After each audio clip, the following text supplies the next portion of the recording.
Hi, welcome to our lab where we've been developing a motion-activated toy to encourage movement in infants.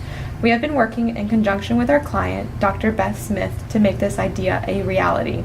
Our device aims to help infants aged approximately 1 to 5 months old at risk for developmental delay affecting their motor control. We're hoping this toy will improve their outcomes, with the idea being that we are encouraging movement from an early age through positive reinforcement. So when the infant moves their legs, the toy will activate with lights and music to promote continued movement. Our device is an investigative tool that will be used by doctors to determine if increased early movement in infants will decrease the onset of developmental delay. Now, let's take a closer look at how this device works. The toy's hardware. In order to monitor the movement of an infant's legs, our device utilizes the Opal sensors produced by APDM. These sensors, attached to the infant's ankles, collect real-time motion data in order to analyze the acceleration of an infant's legs to determine if they are kicking.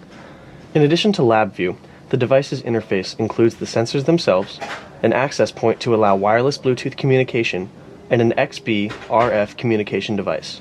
The toy itself contains an Arduino breadboard, LED light bulbs, and a Bluetooth speaker. How it works. After the sensors have been docked, turned on, and calibrated, it is time to run the program.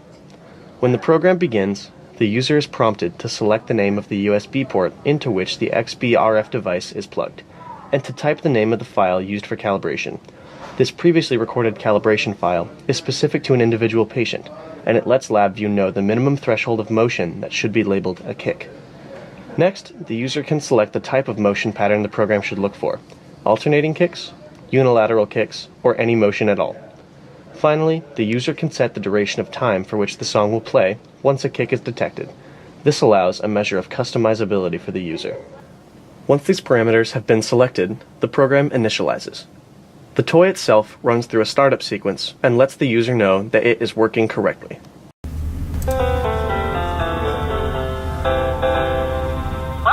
I see you got things working. After the initialization is complete, the sensors can be undocked, placed on the infant, and playtime can begin. One of the best features about the toy is its ability to be customized for the infant's needs.